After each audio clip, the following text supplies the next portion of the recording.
আসসালামু আলাইকুম।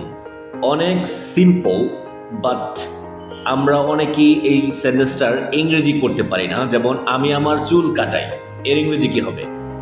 অনেকে অনেকভাবে বলে থাকেন। এটা একটা পজিটিভ সেন্টেন্স। আপনি থাকা সত্ত্বেও অন্য একজন কাজটা করবে। আপনি আছেন সেখানে কিন্তু কাজটা অন্য একজন করবে। সেই সেন্সটাই কিন্তু পজিটিভ বাক্য সাধারণত হয়। যেমন আমি আমার চুল কাটাই, আমি ওখানে আছি। ঠিক আছে? কিন্তু কাটবে কে? বারবার। তাহলে আমি আমার চুল কাটাই, I have my hair cut. I have my hair cut. আমি আমার চুল কাটাই।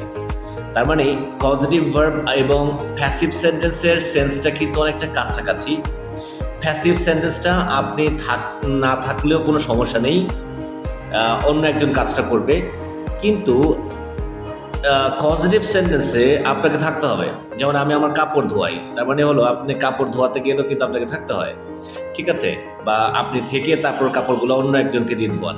আমি আমার রুম পরিষ্কার করাই, আমি আমার চুল কাটাই। ঠিক আছে? যে আপনি চুল কাটান, এখন চুল কাটানোর ক্ষেত্রে তো আপনাকে থাকতেই হয় সাধারণত। আপনি তো আপনার চুল কাউকে দিয়ে পাঠিয়ে দিতে পারেন না। পজিটিভ সেন্স এবং প্যাসিভ সেন্সের মধ্যে এই পার্থক্যটা আছে যে অন্যকে দিয়ে কাজটা করানো কিন্তু আপনি সেখানে প্রেজেন্ট থাকেন। ঠিক আছে? পজিটিভ হলো যেমন আমি আমার চুল কাটাই, আমি আমার রুম পরিষ্কার করাই, আমি কাপড়গুলো ধোয়াই, আমি একটি এসে লিখাই। কারণ এই ধরনের যত বাক্য আছে সবগুলো হলো কি পজিটিভ সেন্স। ঠিক আছে? তাহলে আমি আমার চুল কাটাই এর ইংরেজি কি হবে? কমেন্ট বক্সে লিখুন। আসসালামু আলাইকুম।